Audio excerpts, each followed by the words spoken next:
माता के रूप में आज हम सबको आशीर्वाद देने हमारे बीच परम पूज्य डॉक्टर विभाश्री दीदी के चरणों में हम जोरदार तालियों के साथ नमन करें। जोरदार तालियां। ये वो शख्सियत जिन्होंने हमारी ज्ञान गंगा के माध्यम से हमें शनि पुराण का रसास्वादन कराने जा रही हैं। ये अद्भुत क्षण जब हमारे पुण्य फलित होते हैं, जब ऐसे क्षण हमारे जीवन में उत्पन्न होते हैं और स्वतः कहते हैं कि कुआं प्यासे के प्यास चल के आया है, तो आज वो क्षण हमें महसूस हुआ है। इसलिए श्री चरणों में दीदी मां के एक बार पुनः जोरदार तालियां से नमन करते हैं, वंदन करते हैं। और दीप प्रज्वलन के लिए आदरणीय राम जी से निवेदन करूंगा कि दीप प्रज्वलन करें दीदी साथ में, और सभी हमारे प्रदीप अग्रवाल जी और सभी वरिष्ठ जन, रानी भाभी, हमारी सब जितने भी हमारे यहाँ पर उपस्थित सम्मानित जन हैं, उनसे निवेदन है मेरा कि वे दीप प्रज्वलन कर आज के कार्यक्रम का विधिवत शुभारंभ करें। बस चरण वंदन इस प्रकार से प्रदीप भैया, आदरणीय रानी भाभी, जोरदार तालियां हम भी साथ में जुड़ते हैं दीदी के आशीर्वाद के साथ सभी वंदन करते हुए एक एक जने आते जाए। दीदी के हमारे जितने भी यहाँ पर शनि उपासक मंच पर खड़े हैं, दीदी से आशीर्वाद लेते जाएं और आगे बढ़ते जाएं, क्योंकि समय हमारे पास बहुत कम है। हम तो चाहते हैं कि उनकी वाणी से हम कृतार्थ हो सकता है कई चर्चा के विषय आपके अंदर पुरानी मान्यताओं की दीवारों को तोड़ने वाले हों। आपने जो कभी नहीं सुना हो वो नया सुनने में आए। हो सकता है आपके बहुत पुराने महल टूटें, आपकी पुरानी विचारधाराओं के, या हो सकता है आपको कहीं बात हर्ट भी हो, पर इतना यकीन मानिए मेरा हर शब्द हमेशा की तरह वेदों से, गीता से, हमारे आध्यात्मिक ग्रंथों से लिया हुआ होता है। मनगढ़ंत एक शब्द नहीं होता। इसलिए सत्य बोलना मेरा काम है। सत्य पर चलना न चलना श्रोताओं का काम है। तो मैं आपको हमेशा से अलग हटके इस बार शनि पुराण की कथाओं में, ज्ञान में, विज्ञान में लेके जाने वाली हूँ। शनि पुराण में हम इन 5 दिनों में क्या पाएंगे, क्या देखेंगे, वो तो आगे मैं आपको बताने वाली हूँ।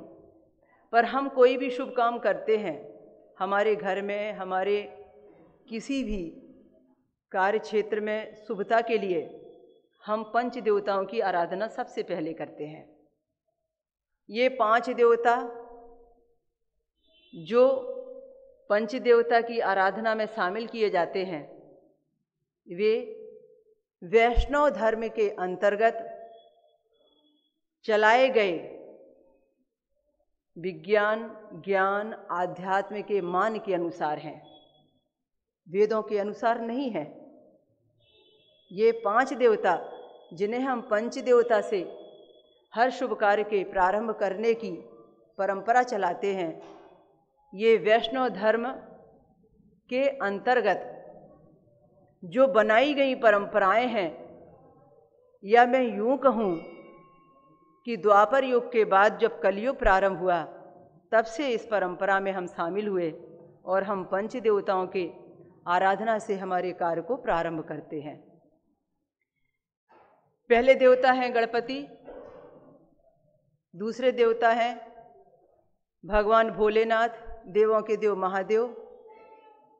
तीसरे देवता हैं सूर्य नारायण, जिनसे सृष्टि चलती है, जिनके बिना अंधेरा ही अंधेरा है, सृष्टि में कुछ भी नहीं है उनके बिना। चौथे देवता हम सबके भगवान विष्णु है, जिन्हें आप किसी भी अवतार में मान लीजिए या सीधे सीधे विष्णु में ही आप अपने हृदय में धारण कर लीजिए। सारे अवतार तो उन्हीं की गाथा कहते हैं। और शक्ति स्वरूपा पंचदेवता में पांचवी माता रानी है, जिन्हें आप किसी भी देवी का नाम लेकर आराधना का हिस्सा बना लीजिए। इन 5 से आप 33 या 33 करोड़ कह दीजिए। सत्य तो यह है, ये 5 में ही सब समाये हुए हैं, इनसे अलग कुछ भी नहीं है। हम इन पंचदेवताओं की आराधना से, स्तुति से अपने शनि महात्म्य का प्रारंभ करेंगे। उसके पहले हम किस कष्ट निवारण के लिए, किस समस्या के समाधान के लिए, किस कार्य की सिद्धि के लिए और शनिदेव की किस प्रसन्नता के लिए, किस दशा महादशा अंतरदशा के लिए यह महात्म्य सुनने जा रहे हैं, उसका पहले हमें अपने लिए संकल्प लेना होगा। किस पुण्य खाते में ये संचित पुण्य डालना चाहते हैं, संकल्प लेना होगा। यदि हम स्वस्थ हैं और हमारे घुटने पैर पूरी तरह लाचार नहीं हैं, तो हमें चाहिए कि हम समाधि अवस्था में जमीन पर, भूमि पर पालथी मारकर सुखासन में बैठकर महात्मा को सुने। इस 1.5-2 घंटे के इस आयोजन में अपने शरीर को उस पीड़ा से गुजारें जो आगे आने वाली पीड़ा को खत्म करने का कारण बनेगी। बहुत ही लाचार या मजबूर हैं तो ही कुर्सी पर बैठें, जहाँ संभावना नहीं है जमीन पर बैठने की, तभी हमें कोई सहारा लेना चाहिए। हम चाहते हैं कि आप आसन व्यवस्था में इस समाधि के लाभ से वंचित ना रहें और सही मायने में आप पूरे आध्यात्म का पूरा पुण्य शारीरिक पीड़ा निवारण के लिए उठा पाएं। मैं आपको जो संकल्प कराऊंगी वो संकल्प आपकी किसी मनोकामना की पूर्ति के लिए नहीं होगा। वो संकल्प आपकी किसी समस्या के समाधान के लिए भी नहीं होगा। वो संकल्प आपके उन कार्यों के लिए होगा जो कर्म आप कर रहे हैं और उसका फल आपको नहीं मिल रहा है। जो धर्म आप कर रहे हैं पर धर्म का फल आपको नहीं मिल रहा है। कामाक्ष धर्मार्थ चतुर्विध परम पुरुषार्थ, जो पुरुषार्थ आप कर रहे होते हैं और पुरुषार्थ का फल आपको नहीं मिल रहा होता है, उसकी प्राप्ति हो सके और उसकी प्राप्ति से आप अपने लक्ष्य तक पहुंच सकें, इसके लिए यह संकल्प आपके लिए होगा। तो 1 मिनट के इस संकल्प के लिए रीढ़ की हड्डी सीधी करके थोड़ा बैठ जाएं। राइट हैंड ऊपर हो, लेफ्ट हैंड नीचे हो, पूरे 7 चक्र स्ट्रेट हों। स्ट्रेट सामने आप देखते हुए बैठें और जो मैं आपसे रिपीट करने को कह रही हूँ वो मेरे साथ साथ आप भी उसे रिपीट करें।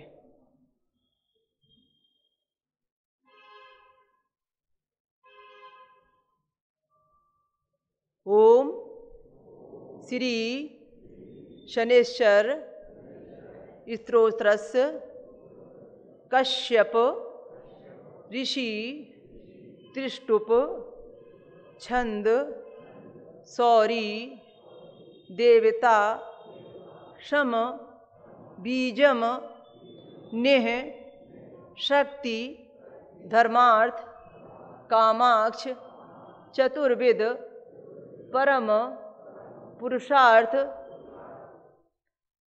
अब आपको आपके मन में वह शब्द बोलना है कि यदि आपको शनि की 7.5 है, शनि की महादशा है, शनि का ढैया है या शनिकृत कोई भी पीड़ा है तो आपको आपके मन में वह दोहराना है कि अमुक दोष निवारणार्थ, बस उसके बारे में आप मन में प्रार्थना कर लीजिए। आपको मैंने पंचदेवताओं की बात कही थी। पंचदेवता में गणेश जी की स्तुति हमेशा हाथ को फैला के की जाती है, कभी भी गणेश जी को हाथ नहीं जोड़े जाते। जितने भी लोगों ने आज के पहले गणपति जी को हाथ जोड़कर प्रणाम किया है, उन्होंने गणपति जी से सब कुछ पाने के बाद में भी सब कुछ छोड़कर घर वापस आए हैं, कुछ नहीं पा पाया है। रिद्धि सिद्धि के स्वामी गणपति देवता जब रिद्धि सिद्धि का आशीर्वाद लेकर आपके सामने खड़े होते हैं तो आप कहते हैं बस हो गया गणपति जी, आपका दिया सब कुछ है, अब कुछ नहीं चाहिए। इसीलिए हाथ जोड़ना है तो शनिदेव को जोड़ो, गणपति जी से तो हाथ फैला कर मांगो कि रिद्धि सिद्धि के स्वामी गणपति देवता रिद्धि सिद्धि देकर जाना। वक्रतुंड महाकाय सूर्यकोटि समप्रभा निर्विघ्नं कुरु मे देव सर्वकार्येषु सर्वदा। ओम गम गणपते नमः। आज मैं आपको जिस रूप में शिवजी को, सूर्य देवता मैंने कहा पंचदेवता में तो अकेले सूर्य देवता नहीं थे, 9 ग्रह सहित वो सूर्य देवता थे। क्योंकि सूर्य देवता शनिदेव के ही पिता नहीं, ग्रहों में पितामह की उपाधि उनको मिली है। उनसे ही सारे ग्रह शक्ति, तेज और ऊर्जा और ज्योति और अग्नि लेते हैं, उनके ही इर्द गिर्द सारे ग्रह घूमते हैं। इसलिए पंचदेवता में सूर्य नारायण के साथ में 9 ग्रहों की स्थापना को सूर्य देवता के साथ संबोधित किया गया। 9 ग्रह निर्मित यह शरीरा, पंच तत्व निर्मित यह शरीरा। इस 5 तत्वों से बने हुए शरीर के इन 5 तत्वों को 9 ग्रहों में विभाजित किया। हर ग्रह किसी न किसी तत्व का कारक है, इसलिए सूर्य की उपासना जरूरी होती है। पहले आपने अभी तक शिवजी की जो स्तुति सुनी होगी वो ये सोचकर ये तो भोले भंडारी हैं, शिवजी हैं, पर मैं इन 5 दिनों में आपको बताऊंगी कि शिवजी की जब आप वंदना करते हैं तो असल में वंदना किसकी करते हैं। गणेश जी की जो वंदना करते हैं असल में वंदना किसकी करते हैं। आपको लगता होगा कि गणेश जी की जो मूर्ति है, गणेश जी उसमें विराजमान है और हम गणपति देवता के दर्शन करके वंदना करते हैं। इस वहम से मुझे आपको निकालना है। शिवलिंग पर जल चढ़ाते हुए बड़ा आनंद आता होगा कि महाकाल गए, जल चढ़ाया तो हम तर गए।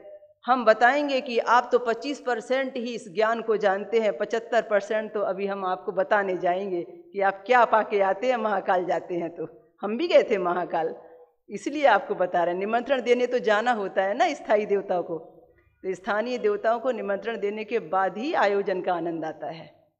तो मैं 75% आपको रहस्य इन 5 दिनों में बताऊंगी कि असल में हम किसकी आराधना करते हैं और क्या करते हैं और कैसे करते हैं। फिर हमें थोड़े से बीज बोने से कितनी बड़ी फसल होने का लाभ मिलता है। तो पहले शिव जी की एक छोटी सी स्तुति करेंगे, सूर्य नारायण की स्तुति करेंगे, शनिदेव का नीलांजन मंत्र पाठ करेंगे। उसके बाद में हम शनि पुराण के लिए आगे बढ़ेंगे। मैंने मेरे शनि पुराण में यहाँ से ही शुरुआत किया है। हाँ, मैं आपको बताऊँ, दुनिया में शनि पुराण लिखने वाली अकेली मैं ही एक महिला हूँ, किसी ने अभी तक शनि पुराण नहीं लिखा है। देखो, आपको दर्शन कराती हूँ शनि पुराण के। 2003 में प्रकाशित हुआ था, अब एक प्रति भी खोजने को नहीं मिल रही है, इतना शनि पुराण चर्चित हुआ। YouTube पर सिर्फ इतना ही लिख दीजिए शनि पुराण, आप देखिए मेरी फोटो के साथ में शनि पुराण के 17 अध्याय निकलेंगे। सिर्फ YouTube पर से शनि पुराण लिखिए और कुछ मत लिखिए। ऑनलाइन गूगल पर खाली शनि पुराण लिखिए और कुछ मत लिखिए, इतना चर्चित है ये शनि पुराण।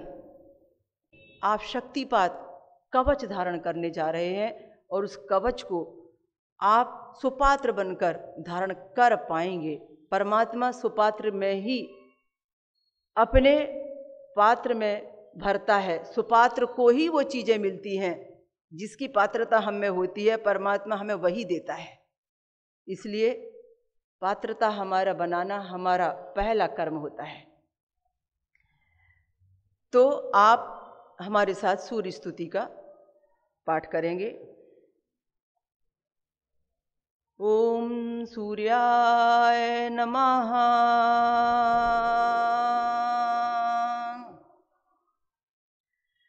यन्मण्डलं दीप्तिकरं विशालं रत्नप्रभं तीव्रमनादिरूपं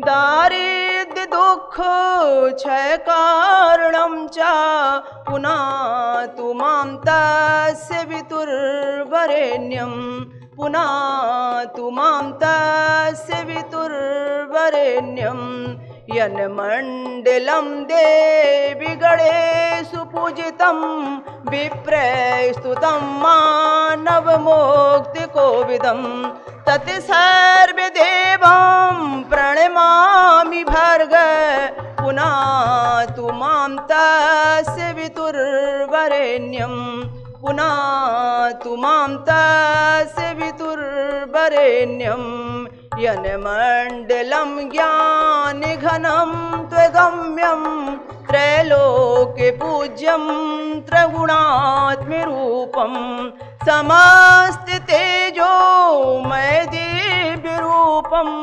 पुनातु मां तस्य वितुर्वरेण्यं। शनि मंत्र का पाठ करेंगे, शनिदेव का आह्वान करेंगे कि वो अपना स्थान ग्रहण करें। नीलांजन समाभासं रविपुत्रं यमाग्रजं छायामारतंड संभूतं तं नमामि शनेश्वरं। नीलांजन समाभासं रविपुत्रं यमाग्रजं छायामारतंड संभूतं तं नमामि शनेश्वरम्।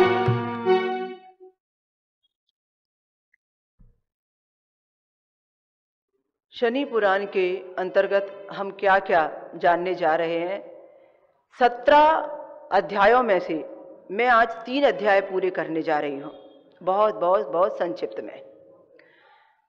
प्रथम अध्याय में, शनि पुराण के उस प्रथम अध्याय में मैंने लिया है कि टोटल कितने पुराण हैं और उन पुराणों में क्या सत्य और क्या असत्य है, कहाँ मिलावट कहाँ गड़बड़ी हुई है,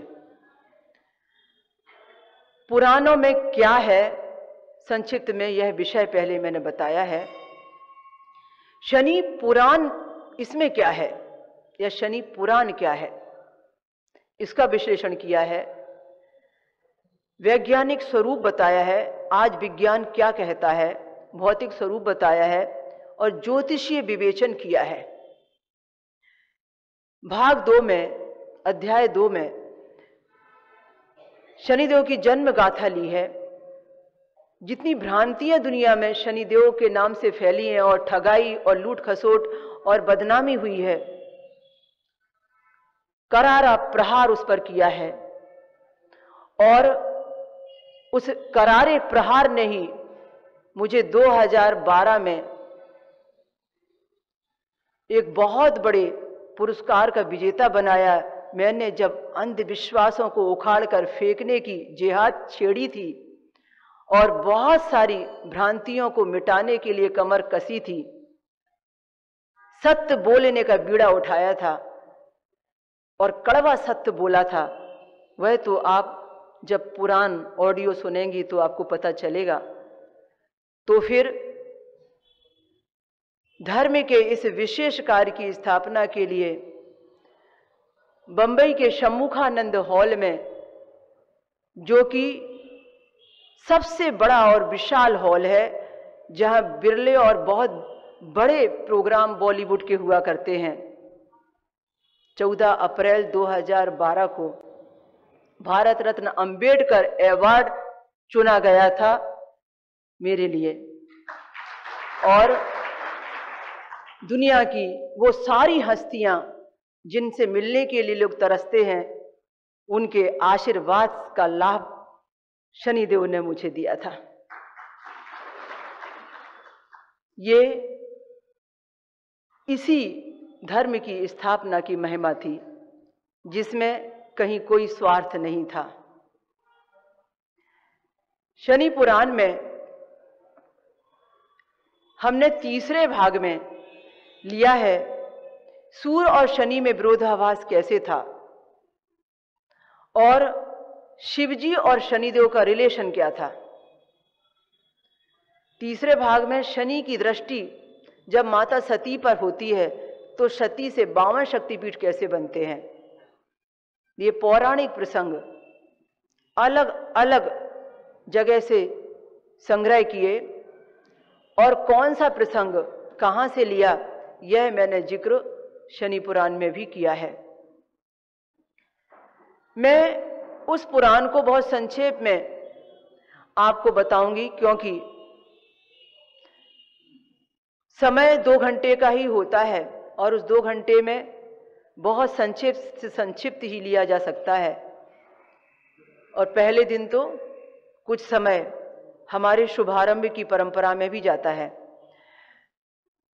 ये आज के 3 अध्याय होंगे, संक्षिप्त में होंगे और बहुत समझने में होंगे। इस शनि पुराण में एक पाठ, एक लेसन, एक विषय ऐसा भी है, शनि साधिका का परिचय।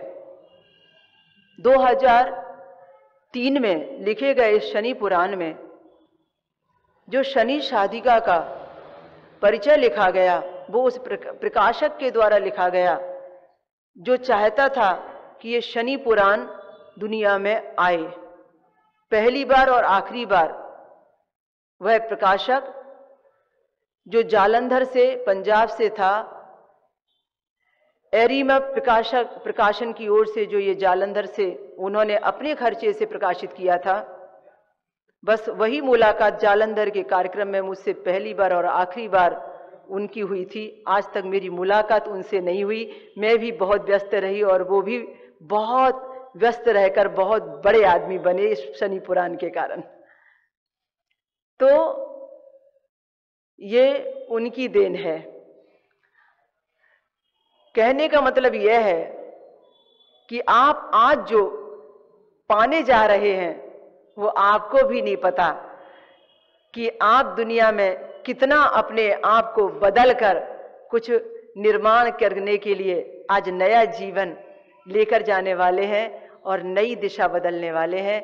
नए कार्य में आज आपकी उपलब्धि प्रारंभ होने वाली है।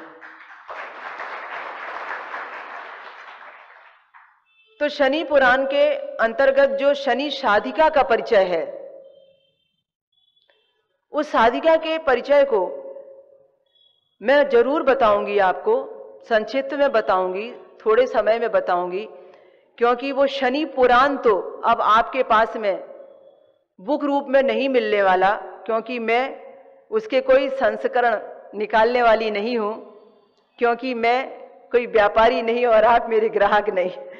तो इसलिए वह तो प्रतियां भी खत्म हो गई हैं और ऑडियो जो है, उस ऑडियो में मैंने उस विषय को कट कर दिया है। शनि साधिका के परिचय में मैंने कहा है कि बायोग्राफी शनि साधिका की आप देख लीजिए, बस इतना कह के मैंने परिचय को हटा दिया है।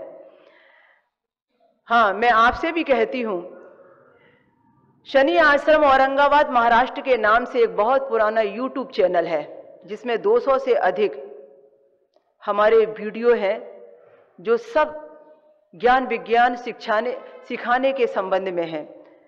उसमें शनि साधिका की बायोग्राफी पार्ट 1 और पार्ट 2 में है, आप कभी भी देख सकते हैं। उसमें वो परिचय मेरा दिया है जो परिचय आज के परिचय से लगभग 70% अलग है, सिर्फ 30% ही उसका परिचय इसमें आज आपको मिलेगा और आज का परिचय उस परिचय से अलग है। मैं आपको संक्षिप्त में ये परिचय बता रही हूं जो मैंने उसमें डाला है अपनों से अपनी बात, उन महिलाओं के लिए है जो ये सोच लेती हैं कि हम तो बेटी हैं, औरत हैं, हम क्या कर सकते हैं, बच्चों के साथ में, पति के साथ में, सास ससुर के साथ में बस रहना ही हमारी परंपरा है, हमें तो फुर्सत ही नहीं मिलती। मैं आपको बताऊं कि आप बहुत कुछ कर सकती हैं, शायद आपने अपना मूल्यांकन करना नहीं सीखा है।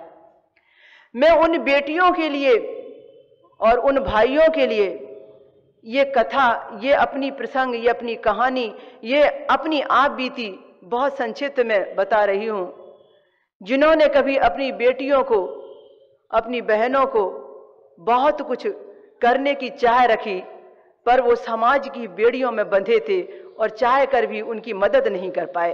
तो हो सकता है कि आगे हमारे भाई 2 कदम आगे बढ़ेंगे। तो मेरी कहानी ऐसी कुछ है कि मैं मध्य प्रदेश ग्वालियर में रहने वाले एक परिवार, मेरे पिता श्री कृष्ण कुमार कौशल, जो पंडित कृष्णानंद के नाम से बाद में विख्यात हुए, और मेरी माँ रामेश्वरी देवी कौशल, दोनों ही एजुकेशन डिपार्टमेंट में थे। मेरे पिता एजुकेशन डायरेक्टर के रूप में रिटायर हुए और मेरी माँ जो हेड मिस्ट्रेस थी ग्वालियर में स्कूल में, उस पद से उनका रिटायरमेंट हुआ था। उनकी मैं दूसरी बेटी संतान थी। मेरा ननिहाल उत्तर प्रदेश, जिला मऊरानीपुर, पहले झांसी जिला हुआ करता था। वहां के एक छोटे से स्यावरी गांव में मेरा जन्म हुआ था। मेरी मां को मेरी दादी ने एक शर्त लगाई थी जब मैं मां के गर्भ में थी, यदि इस बार भी फिर से बेटी हुई तो उसे इस घर में ना लाना और तुम भी इस घर में कभी ना आना। दुर्भाग्य से दूसरी में बेटी हो गई। अब मां के आगे 2 मार्ग थे, मैं इस बेटी को मायके छोड़कर जाऊं या फिर मैं बेटी को लेकर जाऊं तो मेरी सासों मुझे घर में ही नहीं आने देंगी। उन दिनों बड़े बुजुर्गों को बहुत शासन करने की आदत थी, आजकल बहुएं शासन करती हैं। उन्होंने मेरी दादी की आज्ञा का पालन किया और मुझे नानी के पास छोड़ा। मैंने जब तक 10वीं क्लास की परीक्षा नहीं दे ली, तब तक मैं माता पिता के प्यार को तरसते रही। माता पिता होते हुए भी बेटी होने का अभिशाप, बेटी होने का दर्द, बेटी होने की सजा मैंने पाई कि मुझे माता पिता के साथ नहीं रहने दिया गया क्योंकि मैं दूसरी बेटी थी। मेरी नानी जो परम विद्वान थी, गायत्री मंत्र की साधना करती थी, आर्य समाज को फॉलो करती थी, मेरी नानी जो मुझे हमेशा एक बात सिखाती थी कि मुझे वो इतना ज्ञान देगी, यह प्रमाणित करके दिखाएंगी कि बेटे नाम रोशन करें ना करें, बेटी नाम रोशन करती है। मेरी नानी ने ठाना था अपनी बेटी के ससुराल वालों को जवाब देने के लिए, और मेरे निर्माण में उन्होंने बड़ी भूमिका अदा की। मेरा पालन पोषण नानी जी के संस्कारों के साथ चलता रहा। बेटी होने का दर्द आगे तब समझ में आया जब मैं बड़ी हुई और मेरे शादी ब्याह के चर्चे चले। हमारे ब्राह्मण समाज में उस समय बहुत दहेज की डिमांड चला करती थी, आज भी दहेज कम नहीं है। लोग बोलियां बोला करते थे कि इतना आप देंगे तो बेटी की शादी होगी। मेरे शादी के समय जो उस समय चल रहा था, उस विषय को लेकर मेरे माता और पिता के बीच में रोज वाद विवाद होता था। मां कहती थी इतना दहेज कहां से लाऊंगी, पिता कहते थे हम घर बेच देंगे, हम अपनी संपत्ति बेच देंगे, पर बेटी की शादी तो करना ही है तो दहेज तो देना ही पड़ेगा। मेरा मन अंदर से हर बार ये कहता था क्या बेटी होना अपराध है? मैं मेरे माता पिता को नीलाम करूं, मेरी माता पिता की सारी संपत्ति बिक्री कराकर क्या मैं मेरे घर जाकर मैं सुखी रह पाऊंगी? और यह कैसा नारी के साथ अन्याय है और कैसा यह अंधविश्वास है। मैंने मन में ठान लिया था। नानी जी कहती थी इसका विवाह नहीं करेंगे, इसे धर्म आध्यात्म के मार्ग पर चलाएंगे। बहुत मुश्किल में इसे बचाया है, इसे मुझे विद्वान बनाना है, ये सारी बेड़ियां तोड़ेगी। पर मां कहती थी यदि शादी नहीं हुई तो इससे छोटे और भी जो 3 भाई बहन हैं उनके भी रिश्ते नहीं होंगे, इसलिए रिश्ता तो इसको करना ही पड़ेगा। ये विवाद बहुत गहरे होते चले जा रहे थे। उस समय बुद्धि जितनी थी, उस बुद्धि से जितना सोचा जा सकता था कि विवाद को कैसे मिटाया जा सके, मन दौड़ता था कि मैं इस विवाद पर विजय कैसे प्राप्त करूंगी। कैसे उस समय से शुरुआत हुई अंधकार में एक ज्योत जलाने की। मैं उस समय पोस्ट ग्रेजुएशन करके ही निकली थी और मैंने देखा कि विवाद इतना ज्यादा बढ़ गया है कि मेरी मां ने सरकारी जॉब भी छोड़ दिया और सरकारी जॉब छोड़ के मेरी मां अपने मायके चली गई। मेरी मां मेरी नानी के अकेली औलाद थी, पिता उनके बचपन में गुजर चुके थे। मैंने देखा ये विवाद तो कभी खत्म नहीं होगा, पिता की भी नाराजगी, मां की भी नाराजगी और विषय मेरी शादी का। पर रास्ता तो कुछ भी नहीं था, डेयरिंग भी इतनी नहीं थी कि घर छोड़कर कोई व्यक्ति भाग जाए, मार्ग को सूझता ही नहीं था। विवाह करना मजबूरी और जरूरी हो गया। उस समय जो भी 1-2 सहेलियां थी, 1-2 जानने मानने वाले थे, उनसे विचार विमर्श हुआ। उस समय जो वहां पर छत्तीसगढ़ बन गया है, पहले जिला दुर्ग हुआ करता था, मेरे माता पिता वहां जॉब किया करते थे। उनका ट्रांसफर मध्य प्रदेश एक ही था वो, तो वहां हुआ था। मैंने एक न्यूज़पेपर लोगों के सहयोग से देखा, उस न्यूज़पेपर के संपादक के आचार विचार पढ़े और जो जागरूक व्यक्ति थे उनके सहयोग से, मेरे छोटे भाई के सहयोग से, मेरे माता पिता को बताए बिना एक दिन गायत्री परिवार में युग निर्माण योजना के ट्रस्ट में जाकर मैंने एक व्यक्ति से विवाह कर लिया, जो भारतीय परंपरा के अनुसार भारतीय सरनेम लिखते थे।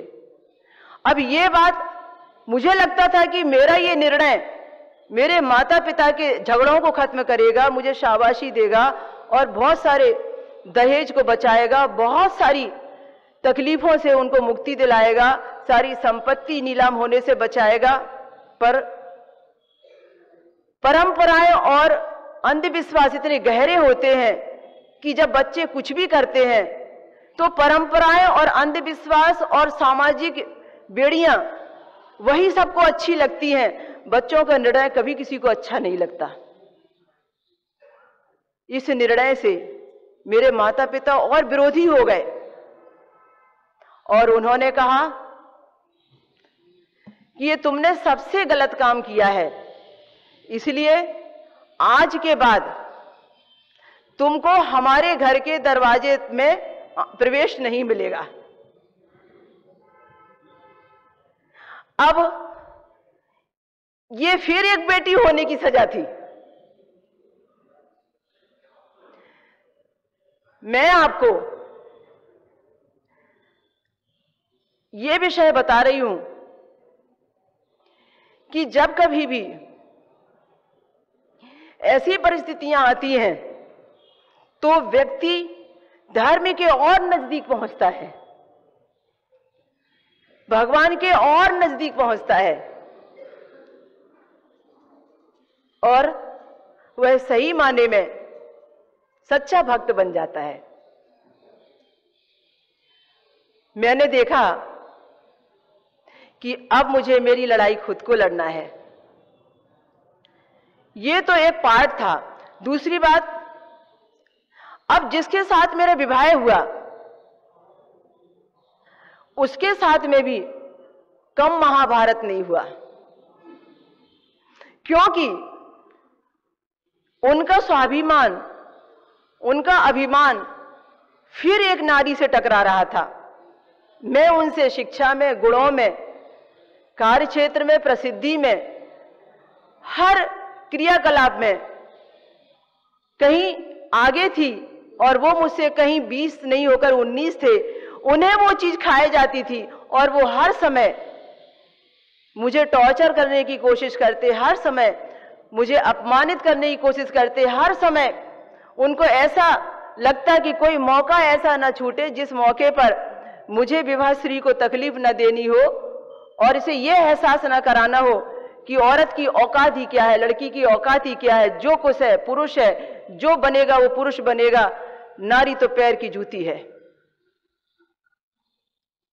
अब मर्यादाओं को देखते हुए और अपने निर्णय को देखते हुए मार्ग तो दूसरा था ही नहीं, हमें सहना था।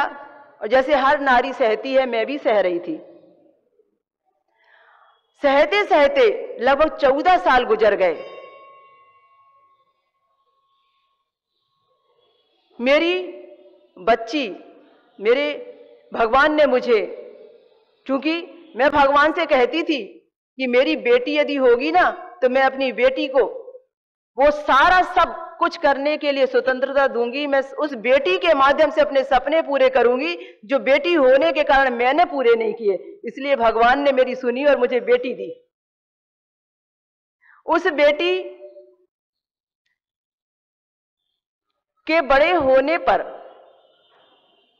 इधर स्वाभिमान की लड़ाई और मान की लड़ाई चल रही थी और इतनी गहरी वो लड़ाई थी कि जब उन्होंने देखा कि बिरजापुर की स्थापना हुई, सब जानते हैं एक शनि क्षेत्र बिरजापुर बसा है, 97 में उसकी स्थापना हुई। उसका पूरा सब मीडिया में बहुत प्रचार हुआ। शनिदेव ने मेरे हाथों से वो कार्य कराया। उस समय से 97 से लेकर आज तक ये ज्ञानदान की यात्रा रुकी नहीं और बहुत सारा कुछ कार्य राष्ट्र के निर्माण में संभालने का सौभाग्य मिला। तो बिरजापुर की स्थापना के बाद में जो प्रसिद्धि मेरी बढ़ी, उससे पुरुष होने के नाते मेरे पतिदेव का मन बहुत आहत होने लगा। उनको लगा कि मेरा ये कार्य क्षेत्र यदि उन्होंने बंद नहीं कराया तो एक दिन ऐसा आ जाएगा कि मैं ही अकेली पूजनीय हो जाऊंगी, उनको कोई लोग मानेंगे नहीं। अब संकट की घड़ी थी। मेरी यश बाधा मेरे लिए, मेरे मार्ग में बहुत बड़ी रुकावट बन रही थी और वो रुकावट इतनी ज्यादा बन गई कि एक बार सबने ये फैसला किया कि जो मैं ये सत्संग करती हूँ, जो मैं बाहर जाती हूँ, लोगों को मार्गदर्शन देती हूँ, लोगों के वास्तु कराती हूँ या लोगों को मोटिवेशनल स्पीकर की सेवा देती हूँ, ये सारे कार्य अब मैं नहीं करूं, बंद करूं और शांति से घर में हाउस वाइफ बनकर रहूं। ये ऐसा निर्णय लिया मेरे यहाँ के 3 व्यक्तियों ने। ये बात जो मैं आपको बता रही हूं मेरे अलावा आज तक कोई नहीं जानता। अब टीवी के माध्यम से बहुत लोग जानेंगे। ये सब जानते हैं कि मैं दुर्ग छोड़कर औरंगाबाद में बस गई, पर ये नहीं जानते कि उसके पीछे कारण क्या था। फिर 3 लोगों ने मिलकर ये डिसीजन लिया, फिर वो तीनों पुरुष समाज, मेरे पति, मेरे 2 देवर, यह डिसीजन लिया कि अब 2 प्रस्ताव रखे जाएं। एक प्रस्ताव ये हो कि विभाश्री को घर से बाहर न जाने दिया जाए, वो हाउस वाइफ बनकर रहे, और दूसरा प्रस्ताव ये हो कि विभाश्री यदि घर से बाहर जाती है तो परमानेंट इसे घर से बाहर निकाल दिया जाए, उसका वाहन, उसका बंगला, उसका गोल्ड, उसके बैंक बैलेंस सब हमारे अपने नाम कर लिए जाएं और उसको छोड़ दिया जाए कि जाओ देखते हैं तुम्हारा शनि तुम्हें क्या करके देता है। अब 2 ऑप्शन थे। बिल्कुल सच्ची कहानी, ज्यों की त्यों 24 नवंबर 99 ये प्रस्ताव मेरे सामने आया, और इस प्रस्ताव के साथ साथ बहुत धमकियां भी कि यदि मैंने प्रस्ताव स्वीकार नहीं किया तो वो मुझे बहुत यातनाएं देने वाले हैं, मुझे जान से भी मरवा सकते हैं, लाठीबाजी भी हो सकती है, मुझे बहुत तकलीफें देने वाले हैं, कोई ठिकाना नहीं। ये भी मुझे पता चल गया था कि ये सब अंदर से साजिशें चल रही हैं। पर जाको राखे साइयां, मार सके ना कोई, बाल भी बांका कर सके ना जो जग बैरी हुए। सारा सब योजनाबद्ध तरीके से हुआ। मैं सत्संग करके लौटी। जैसे ही मैं मेरे दरवाजे के सामने उतरती हूं, उस दिन मैं आज तक इतने वर्षों में, 22 वर्षों में वो दिन नहीं भूली, शायद जिंदगी की आखिरी सांस तक भी ना भूलूंगी, जिसने मुझे विभाश्री बनाकर स्थापित कर दिया और जिंदगी को जीना सिखा दिया। मैं ये नहीं कहती कि बुरा हुआ, मैं ये कहती इससे अच्छा मेरे साथ हो नहीं सकता था। जब मैं पचमढ़ी मध्य प्रदेश से सत्संग करके लौटी तो उस दिन मेरे साथ मेरी छोटी बहन एडवोकेट शोभा सन्याल, उसके मिस्टर और मेरी बेटी मेरे साथ वापस आए, क्योंकि वो हमारे साथ सत्संग में गए हुए थे। हमने देखा कि मेरे घर में मेरे लिए ही आने के लिए रोक लगाई गई है और ताला लगा दिया गया है घर के गेट पर कि वो मुझे प्रवेश नहीं देंगे। सोचो, जो घर आपका है, आपने बनाया है, आप उसकी ओनर हैं, आपके नाम प्रॉपर्टी है, और आपसे कहा जाए कि गेट आउट।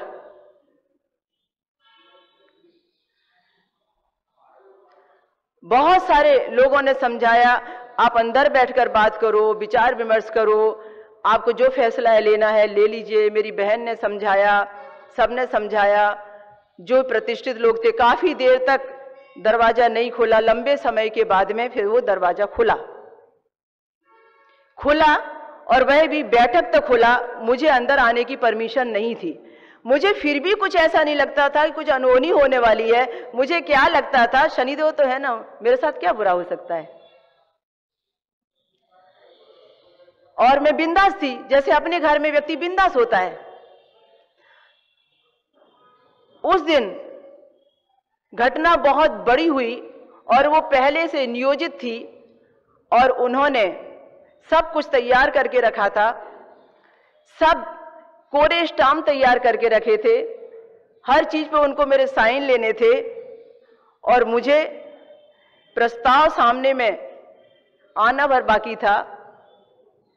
उन्होंने मेरे आगे प्रस्ताव रखा कि आपको यदि धर्म के मार्ग में एक कदम भी आगे बढ़ना है, आपको यदि धर्म का कार्य करना है, आपको यदि राष्ट्र निर्माण का जुनून है, आपको यदि समाज सेवा का जुनून है, आपको यदि इस जिंदगी में एक एक पल को इस्तेमाल करने के लिए आपके जुनून ने परेशान कर रखा है, तो आपको इन सारे पेपरों पर साइन करने हैं। कुछ लिखा नहीं था, सब कोरे डॉक्यूमेंट थे, सब पे साइन करने हैं। और साइन करने हैं, इतना ही नहीं, यदि आपने घर से बाहर जाना बंद नहीं किया तो फिर आपको स्थायी रूप से ये घर छोड़कर बाहर जाना पड़ेगा। और इतना ही नहीं, घर छोड़कर बाहर तो जाना पड़ेगा, सब संपत्ति प्रॉपर्टी की तो बात छोड़ो, आपकी बेटी को भी हम आपसे छीन लेंगे, आपकी बेटी भी आपके साथ नहीं देंगे। हमने कहा आप सब संपत्ति रखिए, आप सब प्रॉपर्टी रखिए, आप सब कुछ ले लीजिए, पर शनिदेव मेरे साथ में है तो मुझे दुनिया की किसी चीज की तो आवश्यकता ही नहीं है। मुझे मालूम है कि परमात्मा मेरे साथ में है तो अपने आप सारी दुनिया मेरे साथ चली आएगी। और उस दिन मैंने बिंदास होके सारे सब डॉक्यूमेंट साइन कर दिए, सब कुछ त्याग दिया और खाली हाथ में वहां से निकल पड़ी और ये सोचकर निकल पड़ी कि शनिदेव आप हैं ना मेरे साथ, मुझे क्या करना है, ये तो सब भौतिक सुख सुविधाएं हैं, आप हैं तो सारी दुनिया मेरे साथ आ जाएगी। और उस दिन का निर्णय मेरा इतना अच्छा रहा कि उसने मुझे आज यहां तक पहुंचा दिया। अक्टूबर 2000 में शनि मंदिर N2 सिडको की स्थापना हुई, फिर आगे 2005 में शनि आश्रम चिक्कल थाना औरंगाबाद की स्थापना हुई। जनवरी 2015 में फिर स्थापित हुआ पार्किंग का क्षेत्र, भंडारे भोजनालय की व्यवस्था का क्षेत्र, फिर औरंगाबाद, पूना, मुंबई में अलग अलग स्थान या प्रॉपर्टी बनी। इतना ही नहीं, 11 देशों में बड़े बड़े कार्यक्रम हुए और USA के कार्यक्रम तो अविस्मरणीय थे। इतना ही नहीं, 100 से अधिक पुरस्कार और सम्मान मिले।